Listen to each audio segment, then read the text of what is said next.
Mayurakshi inter college के founding member, शुरुआती दौर के मेंबर जिसने यहाँ के नींव रखे हैं, अब्दुल रईस खान जी, उपस्थित यहाँ के प्राचार्य, यहाँ के सेक्रेटरी, साथ में आए स्टेज पर मौजूद मंचासीन झारखंड मुक्ति मोर्चा पार्टी के सभी वरिष्ठ कार्यकर्तागण,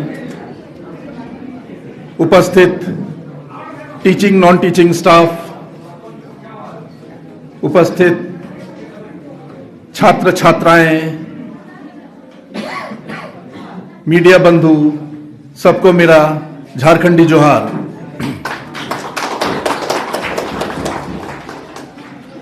आज आपके समक्ष इस कॉलेज में यहाँ खड़े होकर मुझे बहुत ही गर्व और खुशी महसूस हो रही है।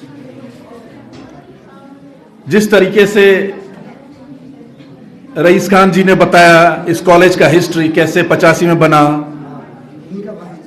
कैसे कैसे किन किन परिस्थितियों में आज यहां तक पहुंचा, और अब आपके मुस्कुराते चेहरे को देखकर सही में मैं भी अपने दौर में पहुंच गया जब मैं एक छात्र हुआ करता था और आप ही लोग की तरह बैठ करके अपने फ्यूचर के बारे में, अपने भविष्य के बारे में सोच रहा होता। बहुत सारे लोग ऐसे ही आते थे, मार्गदर्शन देते थे। आज मुझे गर्व और खुशी महसूस हो रही है कि इधर आकर के अपने कुछ विचारों, बातों को आपके समक्ष रखूंगा। आप सभी जानते हैं कि हमारा हिंदुस्तान शिक्षा के लिए हमेशा से फेमस रहा है। हर क्षेत्र में, चाहे आर्ट्स हो, कॉमर्स हो, विज्ञान हो, हर क्षेत्र में, चाहे एस्ट्रोनॉमी हो, समुद्र से रिलेटेड शिक्षा हो, गांव से रिलेटेड कोई भी शिक्षा, हर क्षेत्र में भारत हमेशा अव्वल रहा है। अव्वल मतलब क्या, ये यहां शुरुआत हुई। शिक्षा की जननी ही भारत देश है। इसीलिए हम अपने देखते हैं ग्रंथों में शिक्षा की भी देवी है, देवी देवता है, ज्ञान की भी देवी देवता है। और जिस प्रकार से शिक्षा की ज्योति यहां रानेश्वर में इस इंटर कॉलेज के माध्यम से रईस खान जी ने यहां शुरुआत किए हैं, एक विजनरी है, एक भविष्य को देखते हुए कि इस जगह पर बिना शिक्षा के हमारे जो आने वाली पीढ़ी एक अंधकारमय भविष्य उनका रहेगा।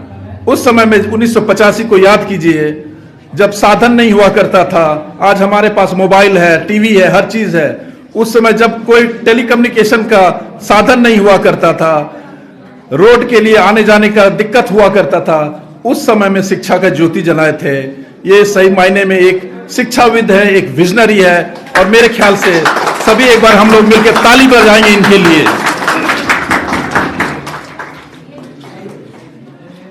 इन्होंने कहा कि अभी जो मौजूदा सांसद है, जब यहां विधायक थे, उनके विधायक जब थे उस समय इस कॉलेज में पहला, दूसरा से लेकर तीसरा, चौथा गियर लग गया। और मैं आपको यकीन दिलाता हूं कि जो गियर लगा है उसके बाद वाला जो भी गियर है वो मेरे तरफ से लगेगा। और निश्चित तौर पर चूंकि बिना शिक्षा के कोई भी समाज आगे नहीं बढ़ सकता, कोई भी देश आगे नहीं बढ़ सकता, विकास की गति आगे नहीं बढ़ सकती बिना शिक्षा के, बिना एजुकेशन के। ये हम सभी जानते हैं, हम सभी मानते हैं। और मैं भी आप लोग को यही बताना चाहता हूं कि मेरे कार्यकाल में भी और गियर लगेंगे, और जो भी मेरे से बन पड़ेगा यहाँ के शिक्षा का विकास के लिए, इस कॉलेज का विकास के लिए मैं वो जरूर करूंगा।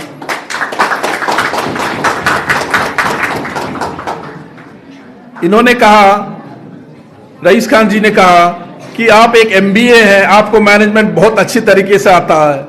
पर मैं उल्टा कहना चाहूंगा, मेरे पास जो नॉलेज है मैंने किताबें में पढ़ी है, आपने उनको करके दिखाया है।